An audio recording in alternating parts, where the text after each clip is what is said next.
Tofatul yatim, bab tentang berlemah lembut kepada anak yatim dan juga kepada anak perempuan. Hadis-hadis yang berkaitan dengannya beberapa diantaranya sudah kita baca di kesempatan yang lalu. Betapa besarnya pahala mengurusi menyantuni anak yatim, sampai Rasul mengatakan kelak di surga disebutkan kahataini, beliau memberikan isyarat jari jemarinya seperti dua jari ini, yakni as-sababah wal wusta, yakni jari telunjuk dengan jari tengah. Betapa dekatnya kedudukan seorang yang mengasuh anak yatim dengan Rasulullah sallallahu alaihi wasallam kelak di surga. Di hadis yang lain kemarin sudah kita bahas pula dari sahabat Abu Hurairah dari Nabi sallallahu alaihi wasallam bahwa as-sa'i 'alal armilati wal miskin, orang yang mengurusi janda dan orang miskin, tentu ini mengurusi anak yatim, mengurusi ibunya, mengurusi orang miskin, pahalanya kata Nabi kal mujahidi fi sabilillah, seperti orang yang berjihad di jalan Allah Subhanahu wa taala. Wa asibuhu qala, dan beliau perawi ini juga mengatakan, aku mengira bahwa Rasul sallallahu alaihi wasallam bersabda, wa kal qaim alladzi la yafturu, seperti orang yang salat yang dia tidak pernah tidur. Artinya pahalanya seperti orang yang setiap malam senantiasa mengerjakan salat lail. Pahala apa ini? Pahala mengurusi anak yatim, mengurusi janda dan mengurusi orang-orang miskin. Ini seperti orang yang sholat malam dan tidak pernah tidur. Artinya tiap malam selalu sholat malam. Wa kas-shaim la yuftir, demikian pula seperti orang yang berpuasa dan dia tidak berbuka. Maksudnya setiap hari dia berpuasa. Ini menunjukkan betul-betul besar sekali pahala bagi orang yang mau mengurusi anak yatim, berikut ibunya, demikian pula orang-orang miskin. Di bagian akhir kemarin yang sudah kita baca adalah syarut ta'amul walimah. Ini pernyataan Nabi. Jadi beliau bersabda, seburuk-buruk makanan adalah makanan walimah. Ini masih umum. Kemudian beliau menyebutkan walimah yang seperti apa? Yakni walimah yang di sana yud'a ilaiha al-aghniya, yang diundang hanya orang-orang kaya. Jadi yang diundang hanya orang-orang kaya. Wa yutrakul fuqara, sementara orang-orang fakir tidak diundang.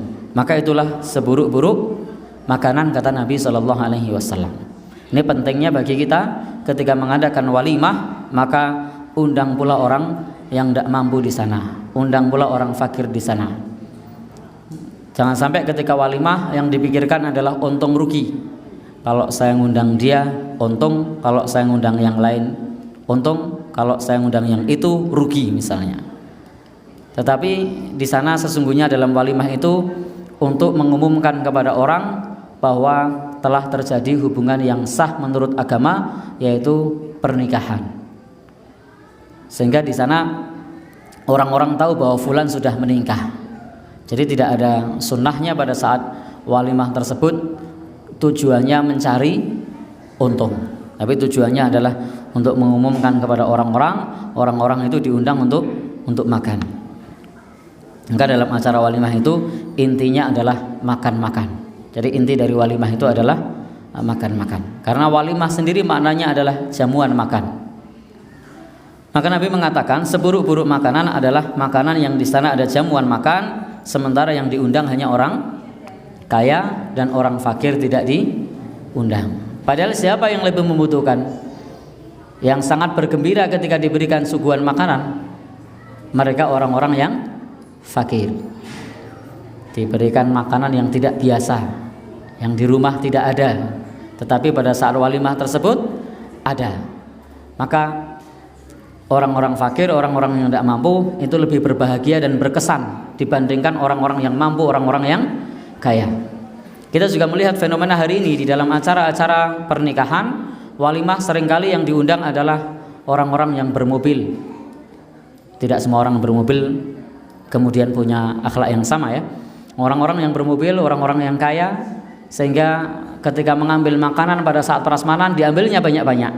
Diambilnya 1 sendok bilang tidak enak, taruh di bawah kursi. Itu kalau pakai kursi. Tapi kalau standing party, taruh di bawah lagi, ambil lagi, tidak selera, taruh lagi. Mubadir. Berapa banyak juga pada saat walimah itu Bapak Ibu yang berbahagia yang dirahmati Allah, pada saat walimah di sana misalnya disajikan melalui piring. Setelah diterima kemudian diambil 1 sendok, setelah itu ditinggal. Maka kalau tidak mau makan maka tidak usah dimakan. Kalau mau silahkan untuk dimakan. Bapak dan saudara yang berbahagia yang dirahmati Allah Subhanahu wa taala, maka Nabi itu kalau inistahahu, kalau beliau itu suka terhadap suatu makanan, maka beliau makan. Wa in karihahu, dan jika beliau tidak suka, maka beliau tinggalkan. Jadi tidak kemudian diambil sebagian lalu kemudian ditinggalkan atau dibuang. Ini mubadir. Innal mubadirin kanu ikhwanas syayatin. Sesungguhnya mubadir itu teman-temannya setan. Bapak Ibu yang berbahagia yang dirahmati Allah. Nah, walimah yang dimaksud di sini adalah walimatul urus atau pada saat pernikahan. Namun ini juga yang dimaksud semua undangan yang di sana mengundang kepada masyarakat untuk walimatul urus atau walimah yang lain. Maksudnya walimah yang lain itu jamuan makan secara umum. Jadi jamuan makan secara umum. Maka kalau kita mau mengadakan jamuan makan, mau nraktir orang, mau ngejak bakmi atau yang serupa, yang di sana ada makan-makan, maka ajaklah orang yang tidak mampu. Seringkali satu komunitas orang-orang kaya semua, yang ditraktir teman-temannya yang kaya semua, tidak menyertakan di sana orang yang tidak mampu. Maka sertakan, ajak ikut serta orang yang tidak mampu, orang yang fakir untuk makan bersama. Jadi ada komunitas misalnya makan bubur tanpa diaduk, komunitas makan bakmi, komunitas apa lagi? Saya tidak begitu paham soal begituan. Maka sertakan orang miskin untuk sertakan orang yang tidak mampu untuk bisa ikut makan bersama. Karena kalau dalam jamuan makan tersebut yang diundang hanya orang-orang kaya, Nabi menyebutkan syarrut ta'am, seburuk-buruk makanan. Baik, kalau kita diundang di dalam acara walimah, maka hendaknya kita hadir, dan dianjurkan bagi kita untuk menghadirinya. Bahkan undangan tersebut jika undangannya secara khusus, maka mendatanginya wajib. Tapi kalau undangannya secara umum, maka tidak wajib.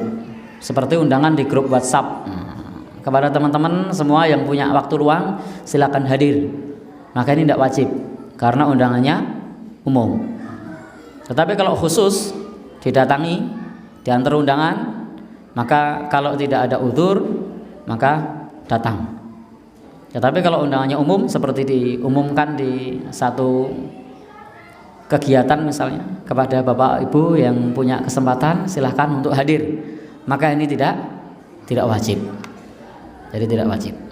Yang wajib adalah jika diundang secara personal atau secara pribadi.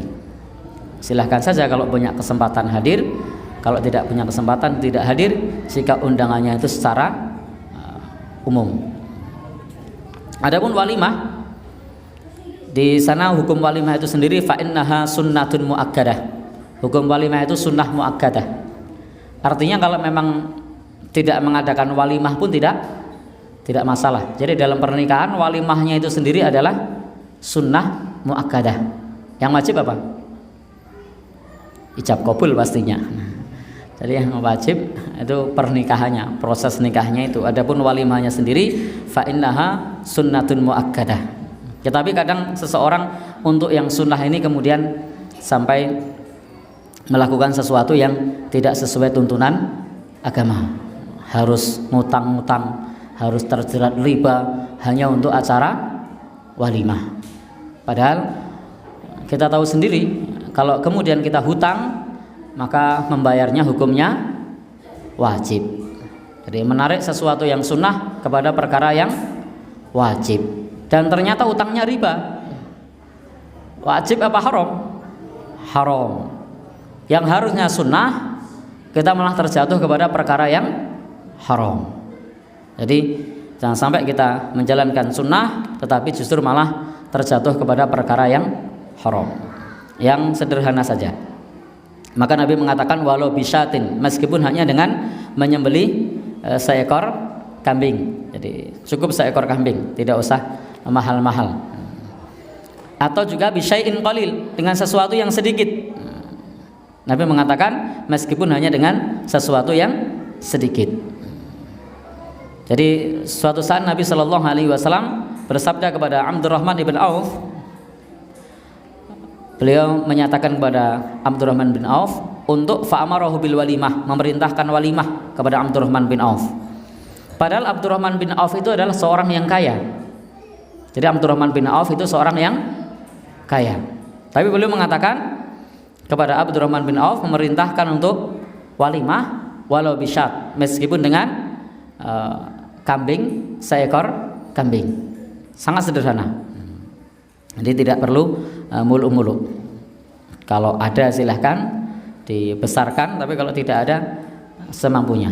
Padahal beliau mengatakan li Abdurrahman bin Auf radhiyallahu anhu, kepada Abdurrahman bin Auf semoga Allah meridhoinya, dan beliau seorang yang kaya. Maaf, kalau untuk walimah itu utang sama keluarga gimana? Pripun? Utang tapi utangnya sama keluarga. Ya, terima kasih. Ya, ngutang ke siapapun membayarnya hukumnya wajib. Ya, ngutang sama siapapun membayarnya hukumnya wajib. Malah justru kadang-kadang hutang yang kelarnya lama itu yang hubungannya sama keluarga. Arep nagih ra kepenak. Sementara saya arep balik pun berpikir sedulur dhewe engko nek butuh rak nembung. Sehingga justru malah lama selesainya. Seringkali justru hutang ini yang tidak beres dengan orang dekat, bukan dengan orang jauh. Jadi bapak dan saudara yang berbahagia, jadi prinsipnya ngutang itu ya boleh, mubah, tetapi ingat membayarnya hukumnya wajib. Ngutangnya itu boleh, mubah, tapi membayar hukumnya wajib. Maksudnya ngutang untuk walimahan tadi. Iya. Ya boleh Pak kalau mau ngutang. Cuma tadi saya sampaikan bahwa walumah itu hukumnya sunnah. Tidak selayaknya kita menarik dari perkara yang sunnah menjadi perkara yang wajib yang memberatkan kita. Iyyakum waddain, hati-hatilah terhadap hutang. Jadi Nabi mengatakan hati-hatilah terhadap hutang. Jadi prinsipnya ngutang itu boleh, tentu dengan melihat kepada kemampuan. Dibuat jatuh tempo, ada 2 orang saksi. Aturannya begitu. Ya ayyuhalladzina amanu, hai orang-orang yang beriman, idza tadayantum bidainin ila ajalin musamma. Kalau kalian melakukan transaksi utang piutang, maka sampai waktu tertentu, ada waktu tertentunya, ada jatuh temponya. Kadang hanya karena ngutang sama tetangga atau sama saudara, itu tidak ada jatuh temponya. Kapan liber? So nek wis duwe. Begitu ditagih, aku mbiyen muni piye? So nek wis duwe to, aku urung duwe. 2 tahun lagi ditagih. Lek utangnya piye? Kalingan omongan ora. Lah ku utang biyen muni sok nek wis duwe. Aku urung duwe. Tagih lagi. Lek wis duwe urung. Bapak dan saudara, jadi tadi dibuat jatuh tempo, ada kesepakatan kapan mengembalikan. Kemudian faktubu dicatat. Jadi meskipun kepada saudara ada jatuh tempo, kemudian dicatat. Ini penting supaya nanti tidak engkel-engkelan. Utangmu iki piro? Biyen 10 juta misalnya. Kaya ini biyen jenengan ngomong arep bantu 5 juta ngono lek. Berarti sik 5 ora to. Ini malah repot nih. Maka dibuat catat sehingga tidak terjadi perselisihan. Karena kadang-kadang saking dekatnya itu kemudian sambil berguru. Iki sik 5 enggak aku ya. Ternyata cuma bercanda, yang dia juga bercanda, yo nggo kowe tapi bercanda. Ternyata dikira betulan. Begitu sudah cocok-cocokan, hitung-hitungan, selisih paham. Maka dicatat sehingga jelas. Kemudian setelahnya fastashidu syahidaini, disaksikan 2 orang saksi. Ada saksinya. Apalagi kalau urusan walimah biasanya angkanya tidak sedikit. Jadi silahkan kalau mau ngutang, ada jatuh tempo, dicatat 2 orang saksi, saksinya laki-laki. Fa'ilam yakuna rajulaini, jika tidak ada 2 orang saksi, maka farajulu wa imra'atani, maka saksinya 1 laki-laki dan 2 orang perempuan. Jangan sampai terjadinya utang piutang ini saudara dekat menjadi jauh, teman dekat menjadi musuh, karena tidak beres dalam urusan keuangan. Dan biasanya utang piutang yang beres itu yang tanda tangannya banyak. Jadi biasanya kalau ada saksi, ada tanda tangan, ada ini lebih cepat dibandingkan yang tidak ada saksi. Maka saya sering sampaikan dalam taklim-taklim saya, kalau ada orang pinjam duit, minjemnya diem-diem, jangan dikasih. Karena itu sudah etikat yang tidak baik. Kenapa etikat tidak baik? Dia tidak mau orang lain tahu, sehingga nanti mengembalikannya susah. Kalau ngutangnya ini siap ada saksi, berarti dia punya etikat baik.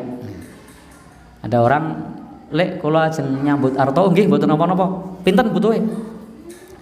Nggih mboten kathah, 3 juta mawon. Nggih mboten napa-napa, niki kula silihi ning miturut tuntunan agama niki mengke dicatet nggih tanda tangan. Kalian jenengan beto saksi setunggal.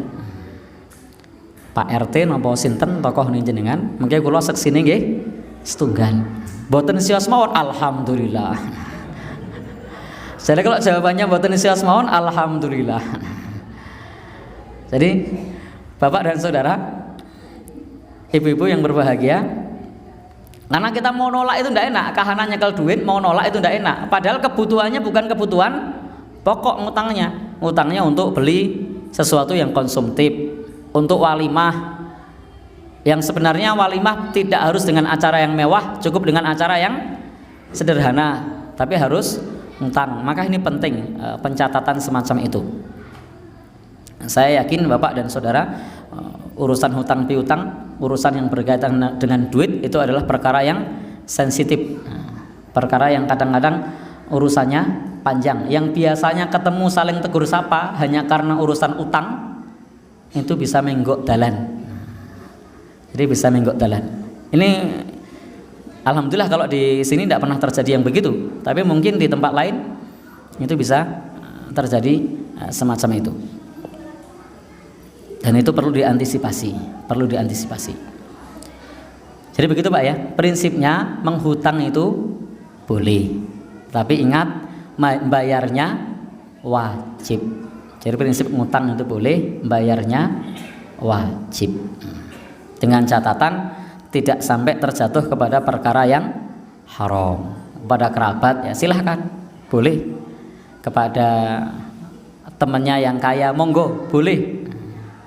Mau untuk kebutuhan yang wajib, apalagi untuk yang sunnah juga boleh, dengan catatan diukur kemampuan, ada komitmen yang baik, tidak sekedar tembungi nek pas njilih karo nangis-nangis gitu, karo ngemis-ngemis, pas balekno ditagih, wah lebih garang daripada yang nagih.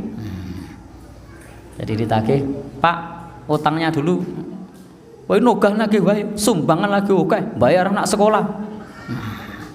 Masya Allah, tagih lagi, lek wis jatuh tempo lho. Oh jangan ngomong jatuh tempo toh, ngerti ora urusannya wong tua iki werna-werna. Oh jangan nugah-nugah wae, sesuk nek duwe tak bayar. Masya Allah. Tidak sama ketika dahulu ngutang, waktu ngutang nyun sewu, nyun ngapunten, begitu ditagih, Masya Allah. Ya. Namun prinsipnya menolong orang, memberikan pinjaman itu pahalanya besar, lebih besar dari sedekah. Kenapa? Karena betul kepada orang yang butuh. Tetapi ingat, kebutuhan pun dibagi, kebutuhan yang doruri, kebutuhan yang mendesak, bukan kebutuhan yang sifatnya hanya kebutuhan tersier. Jadi kebutuhan yang mendesak bukan kebutuhan yang tersier. Ada yang ngutang hanya sekedar untuk beli hiasan dinding, ini kan naif sekali. Padahal dia tidak perlu pakai hiasan dinding pun tetap tidak ada masalah. Tetapi kenapa harus ngutang hanya sekedar untuk beli figura yang harganya 7 juta? Padahal kalau tidak dikasih figura gimana temboknya? Tidak apa-apa, tapi harus ngutang. Bahkan hanya sekedar untuk beli arloji jam tangan, angsurannya harus tiap bulan 2,5 juta. Padahal kalau tidak pakai jam tangan yang mahal gimana? Pakai yang murah saja, ya tidak masalah. Nah ini yang semacam ini tentu Bapak Ibu yang berbahagia, yang dirahmati Allah, perlu kita hindari, dan termasuk itu aktul mal, menyia-nyiakan harta. Baik, kita lanjutkan. Lanjut nggih. Jadi tadi menghadiri undangan hukumnya adalah wajib. Barang siapa yang tidak menghadiri faqad asallaha wa rasulah, maka sudah bermaksiat kepada Allah dan Rasulnya. Jadi tidak menghadiri undangan itu sudah bermaksiat kepada Allah dan Rasulnya. Maka kalau diundang, maka hendaknya kita datang. Kenapa disebut maksiat kepada Allah dan Rasulnya? Karena sesuatu itu disebut maksiat menunjukkan jika ditinggalkannya itu tidak boleh. Illa wahwa wajib, melainkan dia adalah wajib. Jadi menghadiri undangan hukumnya wajib. Walakin la budda fiha min syurut, tetapi ada syarat-syaratnya wajib itu. Yang pertama, asyaratul awal ayakuna da'i musliman, yang undang adalah seorang muslim. Ini syarat pertama, yang undang seorang muslim. Fa illam yakun musliman, kalau dia bukan seorang muslim maka tidak wajib, kecuali idza kana fi hadza maslahah, apabila di dalam perkara ini ada maslahat. Jadi kalau orang non muslim atau orang kafir yang mengundang, menghadirinya boleh jika ada maslahat. Kalau tidak ada maslahat, tidak perlu hadir. Contohnya apa maslahat? Misalnya dengan kehadirannya menjadi simpatik kepada Islam, dia tertarik masuk Islam, atau yang lainnya. Sebagaimana Nabi Shallallahu Alaihi Wasallam pada saat itu diundang oleh seorang Yahudi, maka beliau mendatanginya dan beliau diberikan makanan dan beliau juga makan. Jadi Rasul itu beberapa kali diundang jamuan makan oleh orang Yahudi dan beliau hadir. Kenapa? Ada maslahat. Jadi, atas pertimbangan beliau bahwasanya hadirnya itu ada maslahat. Bahkan beliau pernah suatu saat menghadiri undangan jamuan makan. Yang undang adalah seorang perempuan Yahudi, diundang untuk makan-makan. Dan beliau Shallallahu Alaihi Wasallam ternyata malah diracun. Jadi karena saking beliau ini punya apa istilahnya etikat baiknya, mendatangi undangan jamuan makan meskipun yang mengundang adalah seorang Yahudi. Ternyata begitu datang, malah beliau Shallallahu Alaihi Wasallam diracun.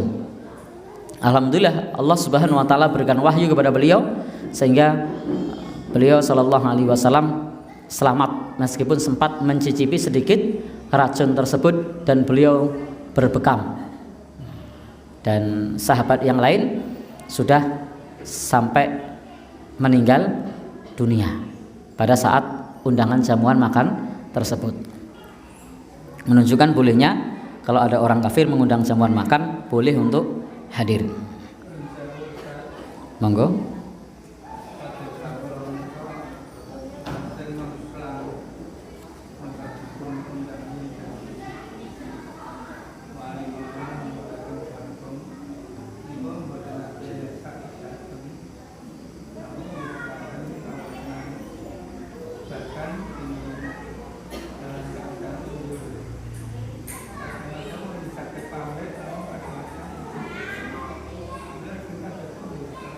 Oke, terima kasih. Ada undangan tetapi tidak bisa hadir. Hadir ini wajib ketika kita mampu untuk hadir. Sesuatu itu diberikan kepada kita, bebankan kepada kita ketika kita mampu untuk melakukannya. Maka kalau kemudian sakit atau tidak mampu untuk menghadirinya, maka itu adalah udzur syar'i. Itu termasuk alasan yang dibenarkan. Atau ada kewajiban yang lain yang statusnya lebih tinggi, maka itu termasuk udzur syar'i. Mau menghadiri undangan tapi istrinya melahirkan, maka ini ada kewajiban yang lebih tinggi, maka tidak perlu hadir. Mau menghadiri undangan tapi pada saat yang sama jadwal kontrol di rumah sakit, maka kontrol di rumah sakit. Jadi ada kewajiban yang lebih tinggi. Maka dalam masalah ini prinsipnya adalah menghindari kerusakan itu lebih utama. Maka kalau pada saat kita menghadiri undangan sakit kita malah tambah parah, maka menghadiri undangan itu tidak dikerjakan karena kondisi kita sedang sakit. Maka prinsipnya adalah menghindari kerusakan. La dororo wala diroro. Jangan membahayakan diri sendiri maupun orang lain. Jangan membahayakan yang disengaja maupun tidak sengaja. Wallahu a'lam bishawab. Jadi begitu. Kita lanjut. Jadi yang bagian pertama tadi, hendaknya seorang muslim yang mengundang. Kalau bukan muslim boleh datang selama di sana ada maslahat, atau tidak mengundang fitnah. Kalau kita hadir dan mengundang fitnah, maka sebaiknya tidak usah hadir. Asyartus tsani, syarat yang kedua, ayyakuna, hendaknya hartanya tersebut halalan. Fa in kana maluhu haraman, jika hartanya adalah harta yang haram, kalladzi yaktasibu, seperti orang yang mengusahakan malahu birriba, hartanya dengan riba, fa innahu la tajibu, maka hukum mendatanginya tidak wajib. Jadi kita mendatangi undangan itu wajib jika harta orang yang mengundang tersebut adalah harta yang halal. Kalau hartanya harta haram, maka kita tidak wajib datang. Misalnya kita ketahui profesinya adalah rentenir. Mohon maaf nih, saya sebut nama profesi tertentu. Gimana lagi kita mau ngasih contoh kalau tidak sebut? Jadi profesinya adalah rentenir, maka kita menghadirinya tidak wajib. Kenapa? Karena hartanya haram. Hartanya adalah harta riba. Maka kalau kita mengetahui bahwasanya hartanya adalah riba, maka kita tidak wajib. Kenapa? Li'anna malahu haram, karena hartanya harta yang haram. Walladzi maluhu haram, dan orang yang hartanya haram ini hendaknya bagi kita untuk wirai, menjaga diri dari memakan harta orang tersebut. Meskipun secara hukum fikih kita memakannya, mengkonsumsinya hukumnya halal, walakinnahu laisa biharam. Jadi ketika kita dijamu oleh orang yang profesinya rentenir, kita makan itu statusnya adalah halal, bukan haram. Ada orang yang memelihara babi, lalu kemudian kita dikasih makan, padahal penghasilan dia dari babi. Ketika kita dikasih, kita diundang makan di situ, yang kita makan halal. Loh, kenapa kok tidak boleh menghadiri tadi? Padahal kan makanannya halal. Ini sebagai bentuk wirai, untuk menjaga diri dari hal-hal yang haram, meskipun hukumnya bagi kita adalah halal. Demikian pula ketika kita sebagai seorang pendakwah, ini juga mengundang fitnah bagi masyarakat. Apalagi orang yang hartanya haram ini kemudian mencari pembenaran. Loh, Ustaz TW Kiai ini gelem maem kok seko hasil babi. Loh, repot kan? Kemudian orang berkata, loh guru ngaji nih Masjid Al-Qorib gelem maem loh, padahal ini lehku entuk seko usaha rentenir. Ini mengundang fitnah. Maka tidak perlu hadir, meskipun statusnya adalah halal bagi orang yang diberi. Ingat sebuah kaidah, innama hurrima likasbihi, sesungguhnya sesuatu yang diharamkan karena usahanya, haramun lil kasib faqat, hanya haram bagi yang mengusahakannya saja. Jadi sesuatu yang haram karena usahanya hanya haram bagi yang mengusahakannya saja.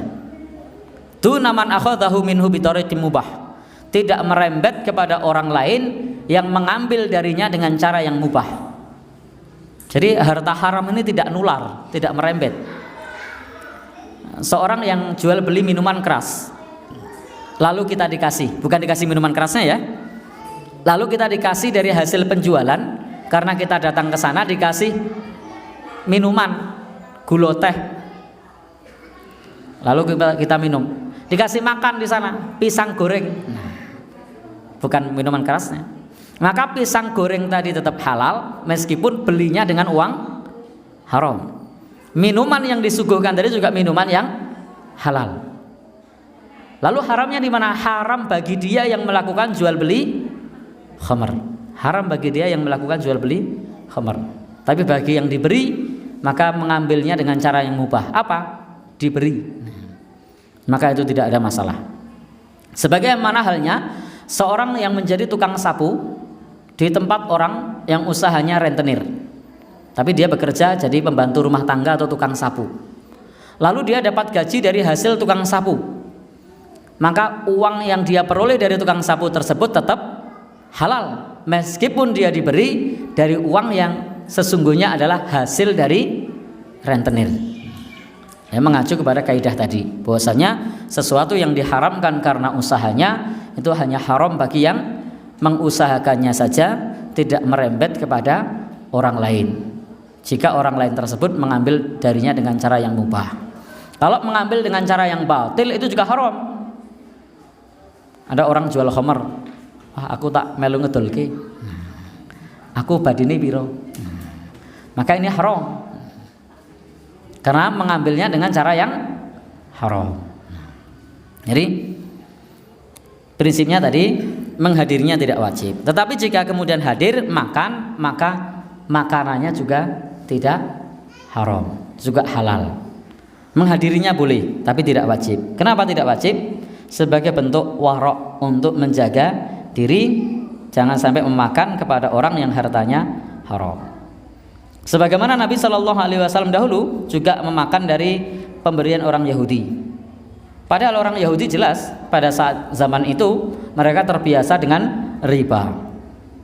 Dan beliau Shallallahu Alaihi Wasallam jangan bermuamalah pula dengan orang Yahudi, bermuamalah pula dengan orang musyrik. Padahal kita sama-sama tahu harta orang musyrik pada saat itu jelas tercampur dan tidak sedikit harta yang haram. Tetapi beliau tetap bermuamalah dan beliau tetap mau makan dari jamuan makan mereka. Ini jelas sekali bahwasanya tidak mengapa kalau kita dijamu oleh orang yang orang tersebut bisa jadi hartanya adalah haram. Loh, kenapa tadi kok anjuran penulis kitab ini Syekh Ibnu Utsaimin menyebutkan tidak perlu hadir? Bentuk wirai. Kita juga perlu memikirkan keberkahan. Jadi tidak hanya sekedar kemudian ora popo. Ini juga diantara bentuk kita selemah-lemahnya iman di dalam amar ma'ruf nahi mungkar. Kita tidak setuju dengan usahanya, tidak datang. Atau silahkan kalau datang kasih tahu, Pak, usahanya jenengan haram. Ada yang berani? Nah, kalau berani begitu ini luar biasa ini. Dakwah ini. Dan itu agak susah untuk menyampaikan seperti itu. Saya pernah suatu saat di suatu tempat, tidak usah saya sebut, diundang oleh seseorang untuk meruqyah seseorang. Ternyata usahanya itu nyun sewu ternak babi. Alhamdulillah. Kenapa alhamdulillah? Pas saya datang babinya diungsikan. Jadi babinya diungsikan. Jadi saya datang babinya diungsikan. Di kandang itu bersih, kotorannya pun tidak ada. Saya berpikir ini kandang apa kok resik itu kan.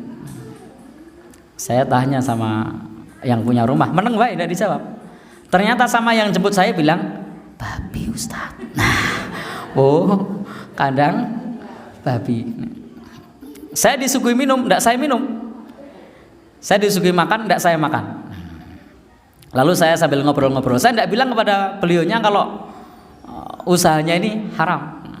Saya cuma cerita. Di sekitar sini masih banyak Pak ya yang memelihara babi. Padahal di Islam tuh tidak boleh loh Pak. Saya tidak bilang Anda jangan usahain, enggak, saya cuma cerita karena saya di situ kan tidak melihat babi. Saya dengar kabar di sini ada yang memelihara babi. Itu enggak boleh loh Pak itu. Itu haram itu. Alhamdulillah beliaunya enggak tersinggung, enggak marah. Jadi enggak tersinggung, enggak marah.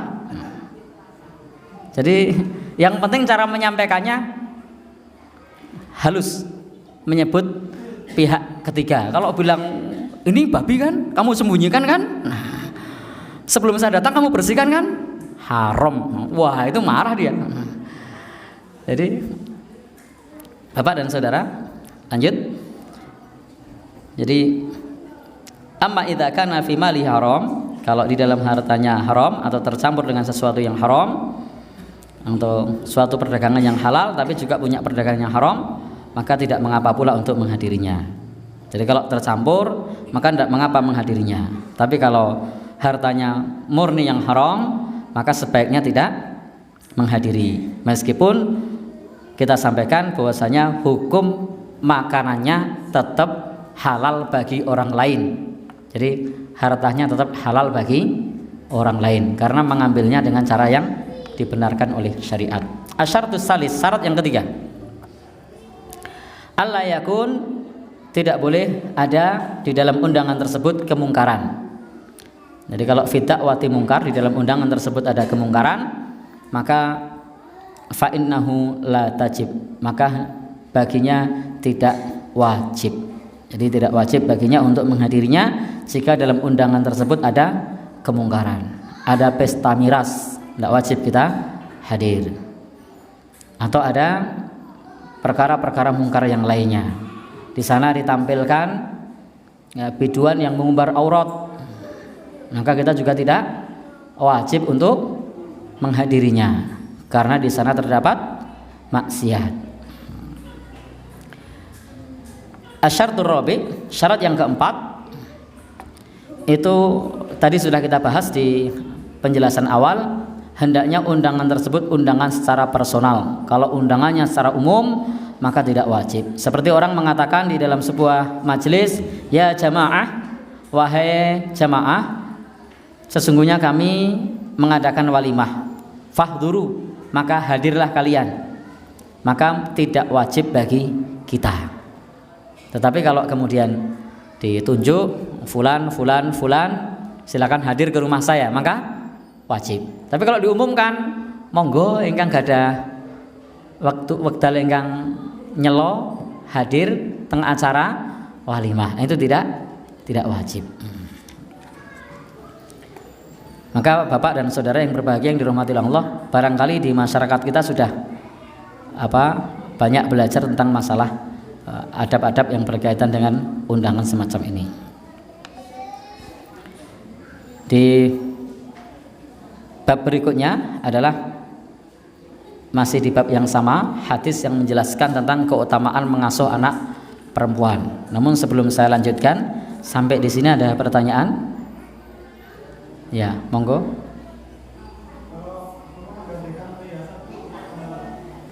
Oh, terima kasih.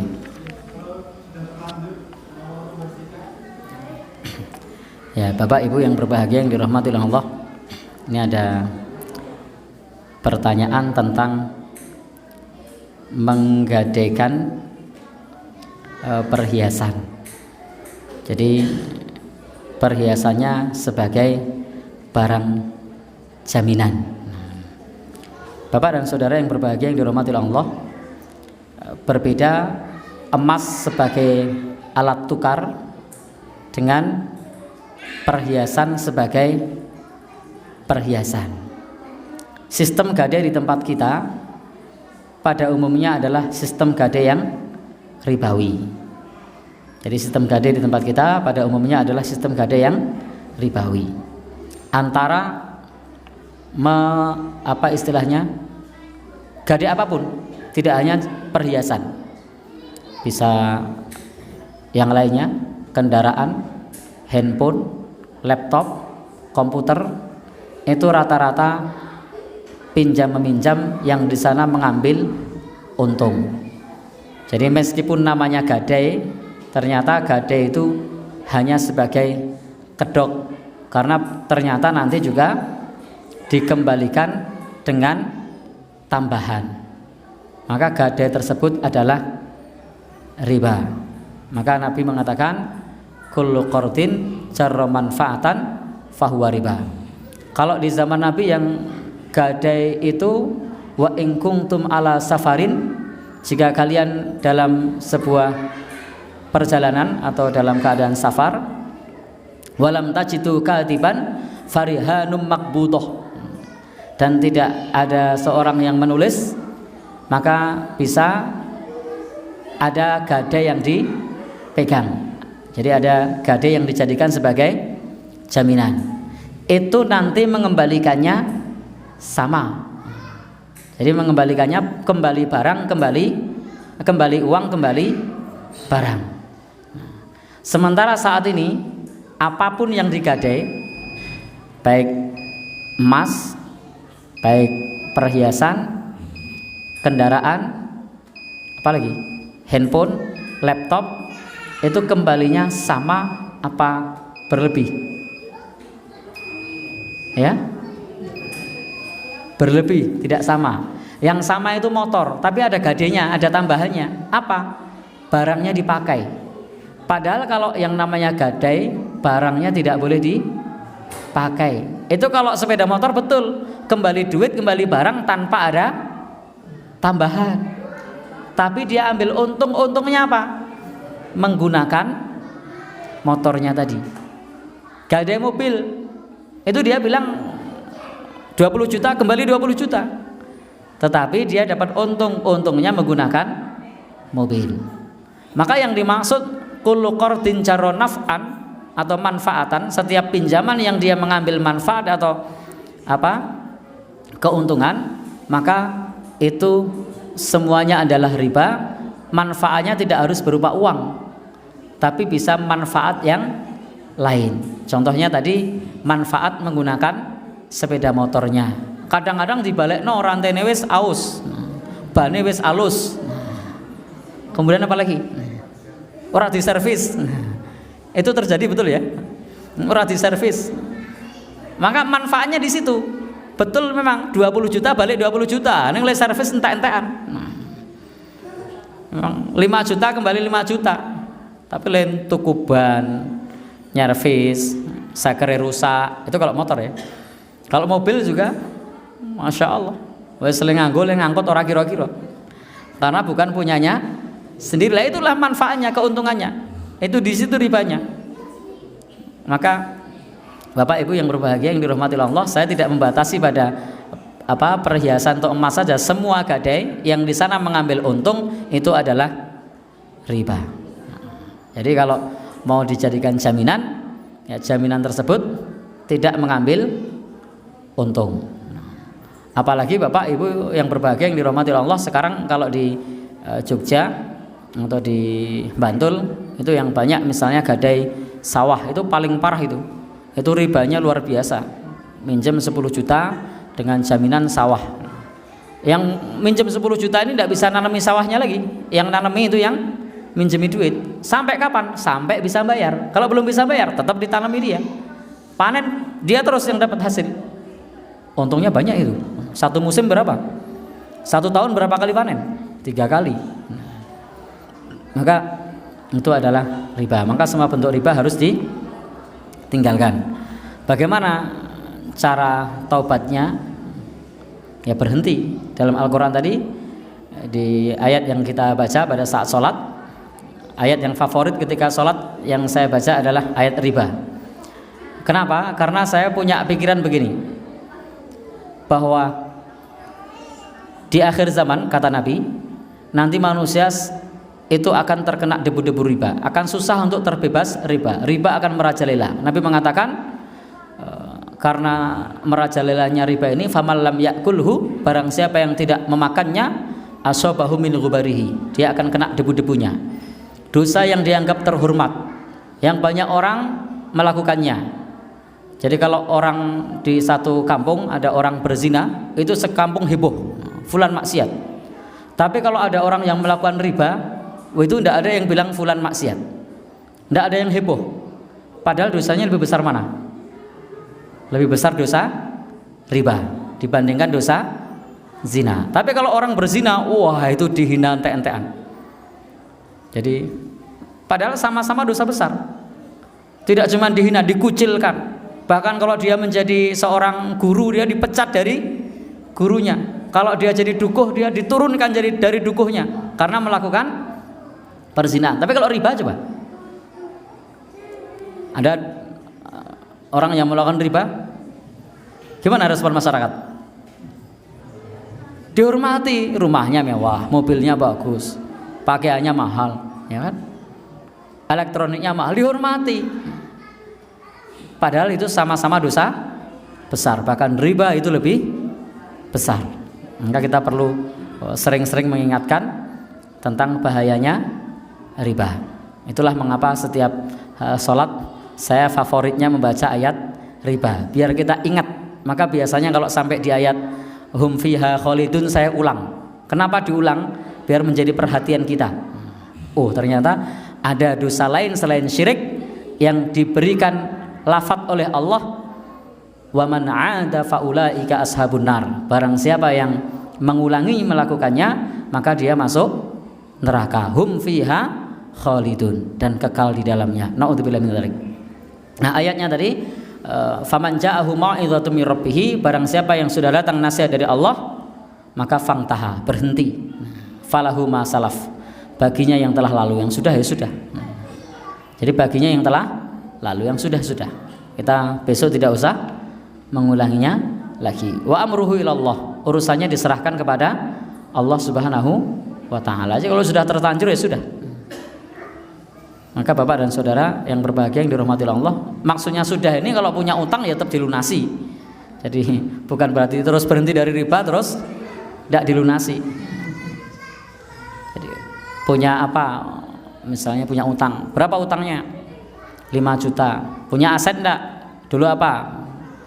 Misalnya 5 juta dulu dibelikan laptop atau dibelikan sepeda motor misalnya.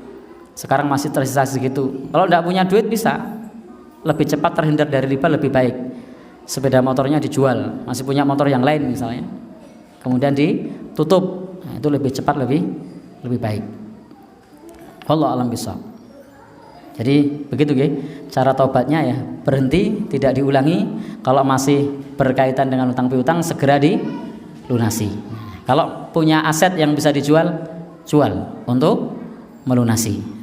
Kalau tidak bisa dijual jangan dijual. Jadi ini yang memungkinkan untuk dijual, jual untuk melunasi. Allah alam bisa. Cukup? Ya. Mohon maaf ini rotok belandang waktunya. Ini tadi sudah kita bahas syarat-syarat bahwasanya menghadiri walimah itu hukumnya adalah wajib. Jadi kalau ada kemungkaran, kalau sakit maka tidak wajib, atau hartanya haram maka tidak wajib. Meskipun memakannya tadi tidak haram, tidak wajib karena tadi untuk menghindari fitnah, demikian pula sebagai bentuk menjaga diri dari sesuatu yang tidak berkah. Wallahu a'lam bishawab. Subhanakallahumma bihamdika asyhadu an la ilaha illa anta astaghfiruka wa atubu ilaik. Wassalamualaikum warahmatullahi wabarakatuh.